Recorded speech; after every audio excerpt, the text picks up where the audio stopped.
Hello guys, Radhe Radhe. AS Rajgyan channel में आप लोगों का हार्दिक स्वागत है। तो हमने आर्ट एंड कल्चर की एक सीरीज स्टार्ट की थी। उसमें हमने राजस्थान के काफ़ी टॉपिक कवर किए थे और उसी श्रृंखला में आज हम एक नया टॉपिक करने जा रहे हैं जिसका नाम है राजस्थान में 1857 की क्रांति। इसे दो पार्ट में कवर करने की कोशिश करेंगे। एक पार्ट फर्स्ट आज डालूंगा और पार्ट सेकंड कल अपलोड कर देंगे। तो दो वीडियो में ये टॉपिक कंप्लीट हो जाएगा। और आप लोगों को पता है कि प्रत्येक एग्ज़ाम में इस टॉपिक से क्या होता है कि क्वेश्चन देखने को मिलते हैं, तो उस लिहाज से ये टॉपिक काफ़ी महत्वपूर्ण हो जाता है। आप लोगों को एक बात और बता दूं कि अगर आपको इसी टॉपिक के प्रिंटेबल नोट्स चाहिए तो यूट्यूब प्रोफाइल में जाएं और वहाँ पे टेलीग्राम चैनल का लिंक है, उसे ज्वाइन कीजिए, वहाँ से आपको ये उपलब्ध हो जाएगा। तो आइए स्टार्ट करते हैं राजस्थान में 1857 की क्रांति। तो देखिए साथियों, 1857 की क्रांति है ना, उसे कई लोग क्या बोलते हैं, क्रांति बोलते हैं और कई लोग विद्रोह भी बोलते हैं। क्यों बोलते हैं? देखो, क्रांति से तात्पर्य क्या है? व्यवस्था में परिवर्तन। सही है, व्यवस्था में परिवर्तन करने के लिए वो क्रांति की गई थी। और विद्रोह इसलिए बोलते हैं क्योंकि उद्देश्यों का पूर्ण नहीं होना एक विद्रोह होता है। विद्रोह का अर्थ क्या है? उद्देश्य का पूर्ण नहीं होना। आपको पता है कि 1857 की क्रांति राजस्थान में जिन उद्देश्यों को लेकर लोगों द्वारा स्टार्ट की गई थी वो उन उद्देश्यों को पूर्ण नहीं कर पाई, इसलिए इसे विद्रोह का नाम दिया गया। अब चलते हैं कि 1857 की क्रांति के कारण क्या थे, मुख्य कारण क्या क्या थे। सॉरी। देखिए, पहला था सहायक संधियां। जनक है इसके फ्रांसीसी गवर्नर डुप्ले। ये डुप्ले के दिमाग की उपज है। अंग्रेजों में जनक है लॉर्ड वेलेंजली। तो समय है 1798 से 1803। ये लॉर्ड वेलेंजली का कार्यकाल है। तो सहायक संधियों का कार्यकाल और वेलेंजली का कार्यकाल ये दोनों सेम हो जाएंगे, 1798 से 1805। तो सहायक संधि करने वाली प्रथम रियासत कौन सी थी? ये थी भरतपुर। 29 सितंबर 1803 में क्या किया इसने? सहायक संधि की थी और उस समय यहाँ का शासक था रणजीत सिंह। नेक्स्ट देखते हैं, सहायक संधि करने वाली द्वितीय रियासत कौन सी थी? पहली थी भरतपुर, द्वितीय थी अलवर और उस समय अलवर का शासक था बख्तावर सिंह। कब की गई? 14 नवंबर 1803। याद रखना कि दोनों 1803 में ही हुई है, ये याद रखना सबसे इंपॉर्टेंट है। और इनके शासक याद रखना, भरतपुर में कौन था? भरतपुर में था रणजीत सिंह और यहाँ का अलवर का शासक था बख्तावर सिंह। अब चलते हैं, नेक्स्ट कारण क्या था क्रांति का? अंग्रेजों द्वारा एक अधिनियम पारित किया गया 1803 के अंदर। क्या था अधिनियम में? ईसाई मिशनरियों को धर्म प्रचार की छूट दी गई और इससे क्या हुआ? हिंदू धर्म की बुराइयां शुरू हो गई और लोगों में, जो हिंदू लोग थे, उनमें असंतोष फैल गया कि हमारी धर्म की बुराई क्यों की जा रही है। नेक्स्ट कारण है व्यपगत का सिद्धांत, जो किस नाम से फेमस है? Doctrine of lapse. किसके दिमाग की उपज है? लॉर्ड डलहौजी इसके प्रतिपादक है। इसके अंदर दो कंडीशन बनती है, एक है गोद निषेध प्रथा और एक है हड़प नीति।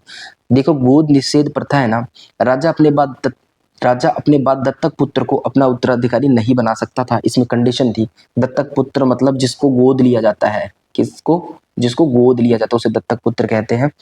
कि राजा अपने बाद दत्तक पुत्र को अपना उत्तराधिकारी नहीं बना सकता, ठीक है। और हड़प नीति क्या है?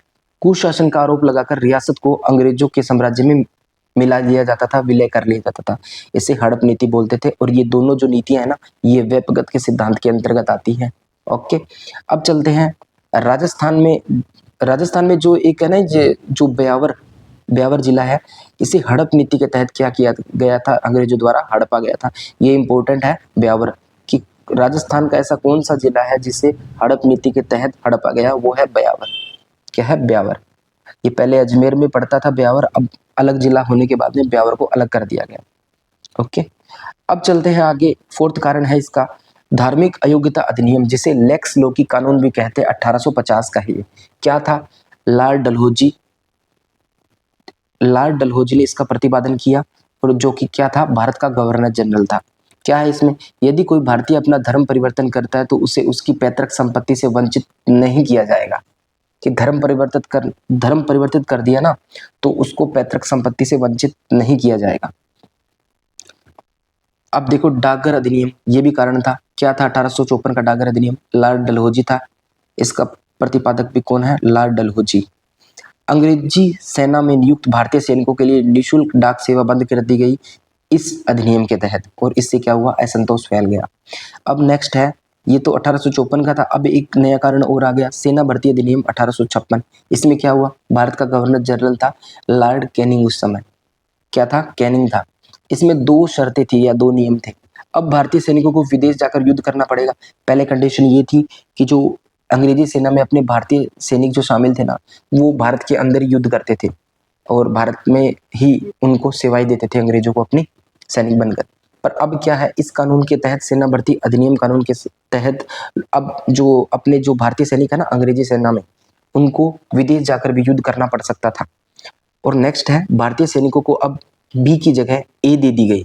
अब बी और ए क्या है, तो देखो बी का मतलब है ब्राउन बेस बंदूक और ए का मतलब है एनफील्ड राइफल। तो ब्राउन बेस बंदूक पहले थी जो सही थी, और अब क्या है, एनफील्ड राइफल दे दी गई, जिससे असंतोष फैल गया। अब एनफील्ड राइफल में ऐसा क्या था जिससे सैनिकों में असंतोष फैला, तो आइए देखते हैं आगे। एनफील्ड राइफल बंदूक, देखो 1800 क्रांति 57 की क्रांति थी ना, 1857 की, उसका तत्कालीन कारण ये था। इंपॉर्टेंट कानून जिसके कारण अचानक क्रांति हुई वो क्या था, ये था। इससे पहले तो सब सहन करते आ रहे थे, जो भी कानून था उसे एक्सेप्ट करते आ रहे थे ना चाहते हुए भी, बट ये तत्कालीन कारण था। अचानक जो कारण होता है ना, कि जो ये सहन नहीं हो पाया, वो ये था। सर्वप्रथम प्रयोग हुआ दिसंबर 1856 में एनफील्ड राइफलों का। देखो, कारतूस गाय व सूअर से बनी चर्बी की थैली में पैक होते थे। ये एनफील्ड राइफलों की जो बंदूक है ना, ये जो बंदूक है एनफील्ड राइफल, इसके कारतूस गाय और सूअर की चर्बी की थैली में पैक होते थे। सर्वप्रथम विद्रोह किसने किया एनफील्ड राइफलों का, मंगल पांडे, जो बलिया यूपी के थे। बैरकपुर छावनी की 34वीं रेजिमेंट के सिपाही थे ये। 29 मार्च 1857 को, ये को कर लेना, 2 अंग्रेज अधिकारी को गोली मार दी थी। एक था ह्यूसन, एक था बाग। किसने गोली मारी, ये गोली मारी मंगल पांडे ने 29 मार्च 1857 को। मंगल पांडे को फांसी कब दी गई, 8 अप्रैल 1857 को मंगल पांडे को फांसी दे दी गई। अब आगे देखते हैं 1857 क्रांति के समय अब कौन कौन थे। भारत का शासक था बहादुर शाह जफर, जिसे बहादुर शाह सेकंड भी कहा जाता है। इंग्लैंड का पीएम कौन था उस समय, इंग्लैंड का पीएम था पार्मस्टन। इंग्लैंड की महारानी थी विक्टोरिया। भारत का गवर्नर जनरल लॉर्ड कैनिंग, और राजस्थान का एजीजी था पैट्रिक लॉरेंस, और ईआईसी मतलब ईस्ट इंडिया कंपनी का सेनापति था जॉर्ज एनिसन। और 1857 क्रांति के प्रतीक चिन्ह किसे बनाया गया, कमल व रोटी। देखो सारे इंपॉर्टेंट है, कौन कौन क्या क्या था 1857 की क्रांति के समय। ठीक है, अब आगे चलते हैं। एक है आर्थिक पार्थक्य अधीनस्थ संधियां, ये क्या है, अब देखते हैं। राजस्थान के संदर्भ में इसे देखते हैं। देखो आर्थिक बोला मैंने, ये है आश्रित पार्थक्य अधीनस्थ संधियां, और राजस्थान के संदर्भ में देखते हैं। समय था इनका 1817 से 1823। क्यों था, क्यों मतलब रीजन क्या है, राजाओं ने मराठों से बचने के लिए ईआईसी के साथ संधियां की। राजाओं ने, देखो पहले क्या था कि लोग मराठा से डरते थे क्योंकि मराठा लूटपाट करते थे राजाओं से। तो राजा है ना, राजा, उन्होंने क्या किया, ईस्ट इंडिया कंपनी के साथ समझौता किया कि आप हमें सुरक्षा दो, किससे, मराठों से। तो ये आर्थिक पार्थक्य की अधीनस्थ संधियां की गई। अब आगे देखते हैं, इस समय अंग्रेज अधिकारी कौन कौन था आर्थिक पार्थक्य संधि के समय, लॉर्ड हैंगस्टिंग। राजपूताना रियासतों के साथ संधि के लिए दिल्ली से अंग्रेज अधिकारी आया, कौन, चार्ल्स मैटकॉफ। राजपूत रियासतों के साथ संधि करने के लिए दिल्ली से कौन अंग्रेज अधिकारी आया, चार्ल्स मैटकॉफ। कौन सी संधियां करने के लिए, आश्रित पार्थक्य की संधियां, खुद पर इसके अंदर क्या है, राज्य है ना, अंग्रेजों पर बेस हो गए, उन पर आश्रित हो गए। क्यों आश्रित हो गए, कि ये हमें मराठों से मराठा जो आतंक है ना, उससे क्या करवाएंगे, आतंक से मुक्ति दिलवाएंगे।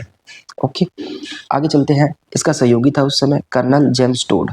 चार्ल्स मैटकॉफ आया था संधि करवाने के लिए ये वाली आश्रित पार्थक्य की, और इस समय इसका सहयोगी था colonel James Tod. Colonel James Tod, जिसे क्या कहा जाता है, घोड़े वाले बाबा। आगे चलते हैं। ये जो आश्रित पार्थक्य की संधि है ना, इसके तहत संधि करने वाली राजपूताना की प्रथम रियासत कौन सी थी, करौली। कब की गई, 9 नवंबर 1817। शासक था हरबख्शपाल सिंह, इंपॉर्टेंट है। अब ये जो आश्रित पार्थक्य की नीति है, इसके तहत संधि करने वाली अंतिम रियासत सिरोही, प्रथम करौली, अंतिम सिरोही। 11 सितंबर 1823 शिवसिंह शासक था। और इसके समय हरबख्शपाल सिंह शासक था। पहला तो हो गया, सबसे प्रथम थी कौन सी, करौली, और सबसे लास्ट थी सिरोही, करौली सिरोही, हरबख्शपाल सिंह, शिव सिंह। अब देखो ये संधिया होगी, इसके बाद क्या हुआ, अंग्रेजों को अपना प्रशासन चलाने के लिए अंग्रेजों का दरबार लगाया गया, अजमेर दरबार, अजमेर के तारागढ़ किले में 1832 को। सही है, तो ये जो संधिया हुई इसके बाद में क्या है, अंग्रेजों को अपना प्रशासन चलाने के लिए अंग्रेजों का दरबार लगाया गया, अजमेर दरबार बोला गया जिसे 1832 में अजमेर के तारागढ़ किले में ये दरबार लगाया गया। और दरबार किसने लगाया ये याद रखना, लॉर्ड विलियम बेटिक ने ये दरबार लगाया था 1832 में अपना शासन प्रशासन चलाने के लिए। ठीक है, अब आगे चलते हैं। देखो, दरबार के दौरान अंग्रेजों का राजस्थान में प्रशासन चलाने के लिए एक एजेंसी का गठन हुआ। दरबार के दौरान जो 1832 में दरबार लगाया अंग्रेजों ने तारागढ़ किले के अंदर अजमेर में, विलियम बेटिक ने, क्यों लगाया गया, दरबार के दौरान अंग्रेजों का राजस्थान में प्रशासन चलाने के लिए एक एजेंसी का गठन हुआ। क्या हुआ, एजेंसी का गठन। एजेंसी का नाम क्या है, राजपुताना रेजिडेंसी 1832। क्या नाम है, राजपुताना रेजिडेंसी 1832। संस्थापक थे सर विलियम बेटिक। मुख्यालय अजमेर में। 1845 में मुख्यालय बदलकर कहाँ कर दिया, माउंट आबू में। और 1864 में 6 माह के लिए मुख्यालय कभी अजमेर हो जाता, कभी माउंट आबू हो जाता, फिर कभी अजमेर हो जाता, फिर माउंट आबू, कभी माउंट आबू, कभी अजमेर, 6 महीनों के लिए। देखो, गर्मी में तो आ जाता ये मुख्यालय माउंट आबू में, और सर्दी में मुख्यालय चला जाता अजमेर में। तो याद रखना 64 के बाद ये स्थानांतरित होना शुरू हुआ। किसके बाद, 64 के बाद। और 1845 में मुख्यालय बदलकर कहाँ हो गया, माउंट आबू। ठीक है, पहले अजमेर था मुख्यालय, फिर 1845 में माउंट आबू कर दिया, और 64 में क्या हुआ, ये अल्टरनेटिव होने लगे, जैसे कभी अजमेर कभी माउंट आबू, 6 महीनों के लिए। ठीक है, गर्मी सर्दी में। अब देखो, इस राजपुताना रेजिडेंसी का गठन हो गया ना, इसके तहत एक पद सृजित किया गया, AGG, AGG, agent to governor general. प्रथम एजीजी है अब्राहम लोकेट। 1857 की क्रांति के समय एजीजी था जॉर्ज पैट्रिक लॉरेंस। ओके, याद रखना कि 1857 की क्रांति के समय एजीजी कौन था, ये था जॉर्ज पैट्रिक लॉरेंस। एजीजी के अधीनस्थ पद कौन से हैं, देखो एजीजी के अधीनस्थ पद कौन से हैं, ये है पीए, जिसे बोलते हैं पॉलिटिकल एजेंट। राजस्थान में 1857 की क्रांति के समय पीए मतलब पॉलिटिकल एजेंट कौन कौन था। देखो, ये जो एजीजी है ना, ये खुद तो रहता था किसमें, अजमेर में, माउंट आबू में। ये सारी रियासतों में खुद तो जा नहीं सकता था, तो इसने क्या किया, एक पद सृजित किया जिसे बोला गया पॉलिटिकल एजेंट। और राजस्थान में 1857 की क्रांति के समय जिन जिन रियासतों में जिन जिन शासकों के समय जो जो पॉलिटिकल एजेंट थे, उनकी एक सारणी बना दी है। यहाँ एक सारणी है, तो इसको देख लेते हैं अपने। सॉरी, देखो मेवाड़ है ना, जो मेवाड़, उसके शासक का नाम था महाराणा स्वरूप सिंह, और ये था मेजर सोवर्स। मारवाड़ में तख्त सिंह, ये था मेक मोशन। जयपुर में सवाई राम सिंह द्वितीय के समय था मेजर इडन। और कोटा के अंदर महारावल राम सिंह द्वितीय था मेजर बर्टन। और भरतपुर में जसवंत सिंह था, ये है मोरिसन। और सिरोही के अंदर शिव सिंह था, और इस समय था जेडी होल। ठीक है, अब आगे चलते हैं। ये देखो, हर एग्जाम में ना, यहाँ से आप कोई भी एग्जाम उठाकर देख लो, इसमें से आपको एक क्वेश्चन जरूर मिलेगा। रियासत का नाम दे देंगे तो शासक पूछ लेंगे, या पॉलिटिकल एजेंट पूछ लेंगे, या पॉलिटिकल एजेंट या रियासत का नाम दे शासक का नाम देकर रियासत पूछ लेंगे। तो इसको आपको अच्छे से याद करना है। ओके, आगे चलते हैं। 1857 की क्रांति से पहले ही बनी हुई सैनिक टुकड़ियां राजस्थान में, की जो क्रांति हुई थी ना, उससे पहले कौन कौन सी सैनिक टुकड़ियां राजस्थान में पहले से विद्यमान थी, कौन कौन थी। मेरवाड़ा बटालियन 1822 में बनी थी, मुख्यालय था इसका ब्यावर में। सिखावटी ब्रिगेड 1835-34 में बनी थी, मुख्यालय है झुंझुनू में। जोधपुर लीजियन 1835, मुख्यालय एरनपुरा पाली में। मेवाड़ भील कोर 1841 में, मुख्यालय खेरवाड़ा उदयपुर में। ठीक है, अब देखो 1857 के समय राजस्थान में सैनिक छावनी। अब ये तो जो ऊपर देखिए ना, ये 4 ये तो थे पहले ही। अब 1857 की क्रांति के समय कौन से सैनिक टुकड़ियां थी, ये थी टोटल 6। कितनी थी राजस्थान में, 6 सैनिक टुकड़ियां। एक की बात करते हैं। देखो, पहले थी नसीराबाद छावनी, अजमेर में सबसे बड़ी छावनी है, ये विशेषता है इसकी, इंपोर्टेंट याद रखना, सबसे बड़ी छावनी। दूसरा है देवली छावनी, टोंक के अंदर सबसे छोटी छावनी। सबसे बड़ी छावनी और सबसे छोटी छावनी। एरिनपुरा छावनी पाली के अंदर है, सर्वाधिक विद्रोह यहाँ हुआ था। नीमच छावनी वर्तमान एमपी में है, सीमांत छावनी बोला जाता है इसे, सीमा पर स्थित होने के कारण।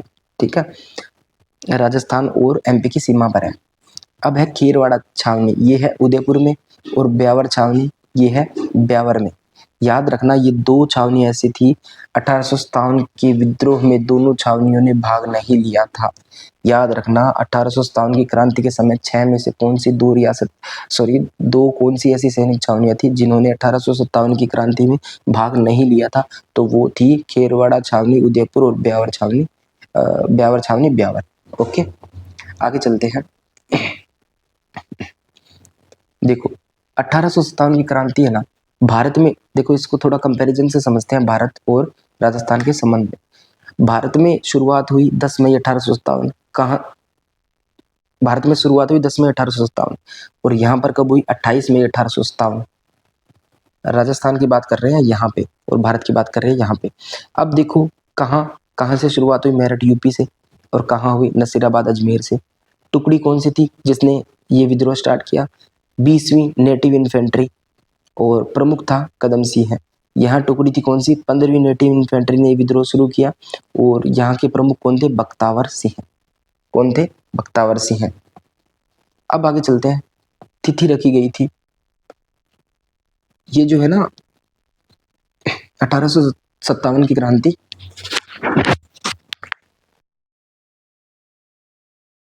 ये जो 1857 की क्रांति है ना, इसकी तिथि रखी गई थी 31 मई 1857। राजस्थान में क्रांति की शुरुआत, राजस्थान में क्रांति की शुरुआत हुई। देखो सोचा तो ये था लोगों ने कि 31 मई 1857 को क्रांति की शुरुआत करेंगे। अब आगे देखते हैं। राजस्थान में क्रांति की शुरुआत हुई 10 मई 1857। मेरठ में विद्रोह की सूचना कहाँ आई, 19 मई को एजीजी पैट्रिक लॉरेंस के पास, जो माउंट आबू में था। 10 मई 1857 को मेरठ में जो विद्रोह हुआ ना, उसकी सूचना किसके पास आई, 19 मई को। 19 मई को 9 दिन बाद 19 मई को किसके पास आई, एजीजी पैट्रिक लॉरेंस के पास, जो उस समय कहाँ था, माउंट आबू में था। ओके, तो इसने क्या किया पैट्रिक लॉरेंस ने, कि विद्रोह का पता राजस्थान में ना चले या राजस्थान वाले विद्रोह ना कर दे, तो क्या किया, इसको चिंता हुई, तो मैगजीन दुर्ग अजमेर है ना, अंग्रेजों का शस्त्रागार था यहाँ। ये मैगजीन दुर्ग अजमेर है ना, ये क्या था, अजमेर है ना, ये मैगजीन दुर्ग अजमेर में जो ये था अंग्रेजों का उस समय शस्त्रागार, यहाँ अस्त्र शस्त्र रखे जाते थे। तो इसकी सुरक्षा के लिए क्या किया उसने, पता चलते ही 15वीं नेटिव इन्फेंट्री बंगाल व मेरठ के सैनिक थे इसमें, और मैगजीन दुर्ग अजमेर से हटाकर नसीराबाद भेजा गया। जो यहाँ पे 15वीं नेटिव इन्फेंट्री थी ना, जो शस्त्रागार की देखभाल कर रही थी, बंगाल व मेरठ के सैनिक इसमें क्या थे, ऐड थे, इसमें शामिल थे। तो इसको चिंता हुई, क्योंकि विद्रोह मेरठ में भी हुआ था और ये मेरठ के सैनिक यहाँ भी है, तो ये एकता ना कर ले, इसलिए इसको चिंता हुई। तो इसने क्या किया, 15वीं नेटिव इन्फेंट्री को उठाकर क्या किया, मैगजीन दुर्ग से उठाया और कहाँ भेज दिया, नसीराबाद भेज दिया। याद रखना। अब देखो पैट्रिक लॉरेंस, रियासती राजाओं को सहायता करने का आदेश दिया इसने, और मारवाड़ के राजा तख्त सिंह ने अपनी सेनापति कुशल राज सिंघवी को 3000 घुड़सवार देकर अजमेर भेजा। देखो इसको डर लगा, इसने एक तो क्या किया, जो यहाँ पे एजीजी है ना, ये पैट्रिक लॉरेंस, इसको डर लगा मेरठ वाली बात सुनकर, इसकी सूचना मिलते ही इसने क्या किया, मैगजीन दुर्ग में जो शस्त्रागार है ना, उसकी सुरक्षा के लिए जो 15वीं नेटिव इन्फेंट्री थी ना, जिसमें बंगाल और मेरठ के सैनिक थे, इसे मैगजीन दुर्ग अजमेर से हटाकर शस्त्रागार से ये भेज दिया, नसीराबाद भेज दिया। ओके, और एक क्या किया, राजाओं से अपील की कि हमारी सहायता करो। तो सहायता सबसे पहले किसने की थी, मारवाड़ के राजा तख्त सिंह ने अपने सेनापति कुशल राज सिंघवी को 3000 घुड़सवार सैनिक देकर अजमेर भेजा। आगे चलते हैं। अब स्टार्ट करते हैं राजस्थान की छावनियां एक एक करके। तो सबसे पहले है नसीराबाद छावनी का विद्रोह है 28 मई 1857 में यहाँ विद्रोह हुआ। डेट इंपॉर्टेंट है, याद रखना, बहुत एग्जाम में पूछी जाती है, मिलान वाले क्वेश्चन भी पूछे जाते हैं। कहाँ है, नसीराबाद अजमेर में स्थापना हुई, स्थापना की थी, ये जो नसीराबाद छावनी है ना, इसकी स्थापना किसने की थी, ओक्टर लोनी ने। नसीराबाद छावनी अजमेर में जिसकी स्थापना किसने की? ऑक्टरलोनी ने। देख रेख कौन सी टुकड़ी कर रही थी यहाँ पे? 30वीं नेटिव इन्फेंट्री। नसीराबाद में कौन सी इन्फेंट्री है? 30वीं नेटिव इन्फेंट्री यहाँ की देखरेख कर रही है। राजस्थान में क्रांति से संबंधित प्रथम विद्रोह है। 1857 की क्रांति से संबंधित राजस्थान में प्रथम विद्रोह कहाँ हुआ? यही, ये किसकी विशेषता है? सबसे पहले यही विद्रोह हुआ और यहाँ 30वीं नेटिव इन्फेंट्री थी। 1857 की क्रांति के समय नसीराबाद छावनी प्रमुख अधिकारी कौन था? मतलब जो क्रांति के समय जो नसीराबाद में क्रांति हुई सबसे पहले, इस समय नसीराबाद छावनी का प्रमुख अधिकारी कौन था? ये था प्रिचार्ड। और इसने बुक लिखी म्यूटिनी इन राजपुताना। क्या लिखी? म्यूटिनी इन राजपुताना। और प्रिचार्ड था सबसे ऊपर का जो क्या था? प्रमुख अधिकारी था। कहाँ का? नसीराबाद छावनी का 1800 क्रांति के समय। देखो विद्रोह किसके द्वारा? देखो विद्रोह तो हुआ 15वीं नेटिव इन्फेंट्री के द्वारा। क्यों हुआ? क्योंकि ये जो 15वीं नेटिव इन्फेंट्री थे ना, यहाँ आ गई थी नसीराबाद। ये देखो, क्योंकि अजमेर से पैट्रिक लॉरेंस ने क्या किया? 15वीं नेटिव इन्फेंट्री को कहाँ भेज दिया? ये भेज दिया, कहाँ भेज दिया? नसीराबाद भेज दिया अजमेर से। तो यह इसमें सैनिक थे मेरिट के भी, और उन्होंने जाकर क्या किया? 30वीं नेटिव उन्होंने क्या किया? जाकर वहाँ विद्रोह कर दिया। ठीक है। विद्रोह का कारण क्या था? 15वीं नेटिव इन्फेंट्री के सैनिकों को मैगजीन दुर्ग से हटाकर नसीराबाद छावनी भेजा गया। वे हथियार छीन लिए गए, उनसे हथियार भी छीन लिए गए। क्रांति के प्रमुख नेता कौन थे? जो 1857 की क्रांति थी ना, इसमें नसीराबाद के प्रमुख नेता कौन थे? नसीराबाद छावनी के ये थे बख्तावर सिंह। तो सबसे पहले इन्हें माना जाता है क्रांति की शुरुआत करने का नेतृत्व बख्तावर सिंह को राजस्थान में नसीराबाद से। ये था 15वीं नेटिव इन्फेंट्री का सैनिक था। अंग्रेज अधिकारी मारे गए, इसमें कौन कौन? नसीराबाद में जो क्रांति हुई इसमें अंग्रेज अधिकारी कौन मारे गए? स्पोर्टिसवुड और न्यूबरी। स्पोर्टिसवुड व न्यूबरी। एक पेनी भी था, दिल का दौरा आने से इसकी मौत हुई। ये ज़्यादा इंपॉर्टेंट नहीं है, मतलब ये दो तो उनको गोली मारी थी, अंग्रेज अधिकारी मारे गए थे, स्पोर्टिसवुड व न्यूबरी। और एक पेनी था जिसके दिल का दौरा आया, पेनी अधिकारी था कोई, और उसकी मौत हो गई। अब देखिए 30 मई को 30वीं नेटिव इन्फेंट्री ने 15वीं नेटिव इन्फेंट्री के साथ मिलकर विद्रोह किया। ये विद्रोह कब किया? 30 मई 1800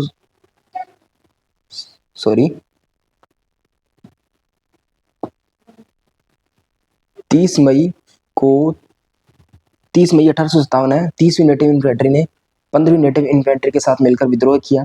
सभी सैनिक नसीराबाद से सीधे दिल्ली चले गए। सभी सैनिक क्या हुए? नसीराबाद से कहाँ चले गए? सीधे दिल्ली चले गए। प्रिचार्ड अंग्रेज परिवार को लेकर ब्यावर चला गया। जो प्रिचार्ड था ना वहाँ का मुख्य सैन्य अधिकारी नसीराबाद का, वो अंग्रेज परिवार को लेकर कहाँ चला गया? ब्यावर, अजमेर चला गया। प्रिचार्ड ने एक प्रसिद्ध नोट बोला था, यहाँ पे एक कथन बोला था, यदि नसीराबाद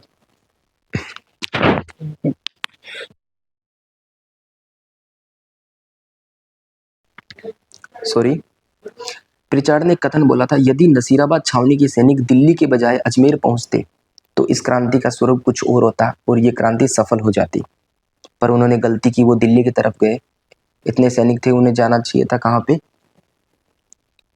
अजमेर जाना चाहिए था, जहाँ उनका शस्त्रागार था। उसे ध्वस्त करने के बाद में उनकी शक्ति क्षीण हो जाती। ठीक है।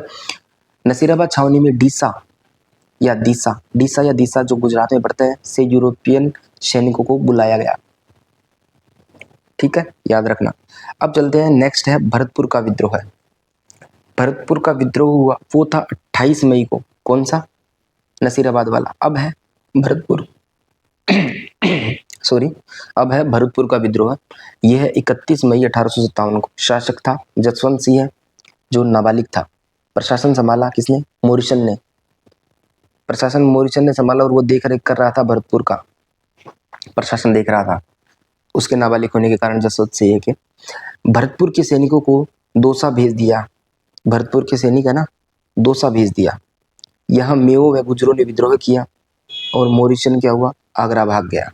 याद रखना कि भरतपुर के सैनिकों को कहाँ भेज दिया इसने? दौसा भेज दिया। और यहाँ मेओ व गुजरों ने विद्रोह किया और मोरिसन क्या है? आगरा भाग गया।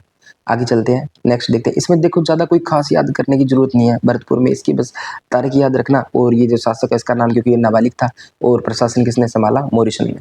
ठीक है। और यहाँ विद्रोह किया में वो है गुर्जरों ने। अब नेक्स्ट देखते हैं, ये है नीमच का विद्रोह। नीमच का विद्रोह हुआ 3 जून 1857। Date is very important. वर्तमान में यह छावनी मध्य प्रदेश में है। नीमच मध्य प्रदेश और राजस्थान की सीमा पर है, जिसे सीमांत छावनी भी कहते हैं।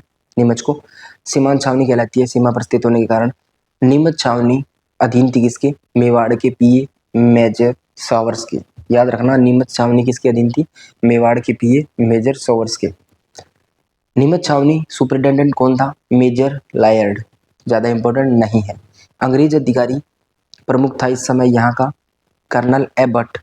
याद रखना कि नीमच छावनी है ना, नीमच विद्रोह है, नीमच का जो विद्रोह है नीमच की छावनी के अंदर, उस समय वहाँ का प्रमुख अंग्रेज अधिकारी था कर्नल एबट। एबट को 2 जून को विद्रोह की सूचना मिली थी। देखो, जो विद्रोह यहाँ हो रहा है नीमच, उससे एक दिन पहले सूचना मिलती है एबट को। क्या मिलती है? भारतीय सैनिकों को अंग्रेजों के प्रति वफादार रहने की शपथ दिलाई। इसको सूचना मिल गई विद्रोह की कि वहाँ विद्रोह हुआ है भरतपुर में। और इसने क्या किया विद्रोह से बचने के लिए कि यहाँ के सैनिक विद्रोह ना करते, इसने क्या किया? भारतीय सैनिकों को अंग्रेजों के प्रति वफादार रहने की शपथ दिलाई। ठीक है। अब देखो, मोहम्मद अली बेग अवध निवासी था, ने कहा, यहीं की बात चल रही है, कहाँ की? नीमच की। मोहम्मद अली बेग ने कहा, अंग्रेजों ने अपनी शपथ भंग की थी, तो आज अंग्रेज हमसे यह अपेक्षा नहीं कर सकते कि हम शपथ नहीं तोड़ेंगे। यह मोहम्मद अली बेग का कथन था। अब मोहम्मद अली बेग व हीरा सिंह ने 3 जून 1857 को विद्रोह किया व एबट को गोली मार दी। जो मुख्य अधिकारी था ना यहाँ का, उसको गोली मार दी। अब आगे देखते हैं, अंग्रेज परिवार 40 थे का पीछा कर रहे भारतीय सैनिकों को शरण मिली। अंग्रेज परिवारों का पीछा कर रहे भारतीय सैनिकों को शरण कहाँ मिली? शाहपुरा में। ठीक है। नीमच के 40 अंग्रेज परिवार। अब देखते हैं, नीमच के 40 अंग्रेज परिवार नीमच से डूंगला गांव चित्तौड़गढ़ में रूगाराम किसान के पास शरण मिली में। देखो, जो नीमच के जो 40 अंग्रेज परिवार वो भागे थे और उन्हें डूंगला गांव चित्तौड़ में रूगाराम किसान के पास शरण मिली। ये इंपॉर्टेंट है, याद रखना, रूगाराम किसान तो इंपॉर्टेंट रखना। पॉलिटिकल एजेंट शॉवर्स के कहने पर मेवाड़ के महाराणा स्वरूप सिंह ने गोकुल चंद मेहता की देखरेख में जग मंदिर में ठहराया। किसे? अंग्रेज परिवारों को। पिछोला झील में स्थित है जग मंदिर। देखो, पहले शरण किसने दी? रूगाराम किसान ने सर्वप्रथम शरण दी ढूंगला गांव चित्तौड़ में। और उसके बाद में क्या हुआ?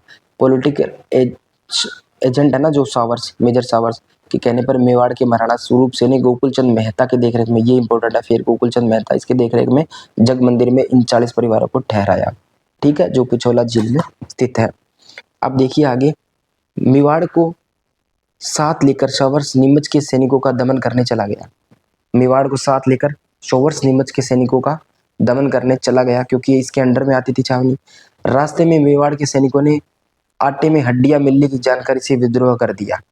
ऐसी एक अफवाह थी या पता नहीं क्या था, किंवदंती थी कि आटे में हड्डियां मिली हुई है उनका धर्म भंग करने के लिए, तो सैनिकों ने रास्ते में विद्रोह कर दिया। अर्जुन सिंह ने स्वयं रोटी खाकर इस विद्रोह को समाप्त किया। ये विद्रोह हुआ तो अर्जुन सिंह एक बंदा था, वहां का सैनिक था, उसने स्वयं रोटी खाकर इस विद्रोह को समाप्त किया कि ऐसी कोई बात नहीं है, ये सिर्फ अफवाह है, और उसने विद्रोह को समाप्त कर दिया। नीमच के सैनिकों ने 5 जून 1857 को देवली टोंक छावनी लूटी व दिल्ली चले गए। कि नीमच सैनिक है ना जो 5 जून 1857 को देवली टोंक छावनी लूटी व दिल्ली चले गए। आगे चलते हैं। अब आगे देवली क्रांति। देवली चले गए तो आगे देवली क्रांति। तो देवली क्रांति देख लेते हैं हम। नोट है एक इम्पोर्टेंट, जॉर्ज पैट्रिक लॉरेंस ने मारवाड़ के महाराजा तख्त सिंह को पत्र लिखकर सहायता मांगी थी। ठीक है, राजपुताना रेजिडेंसी माउंट आबू के लिए। तो अब हमने यहाँ पर जितनी छावनी कंप्लीट की है, तो आगे की नेक्स्ट वीडियो में हम नेक्स्ट पार्ट कवर करेंगे। तब तक के लिए राधे राधे।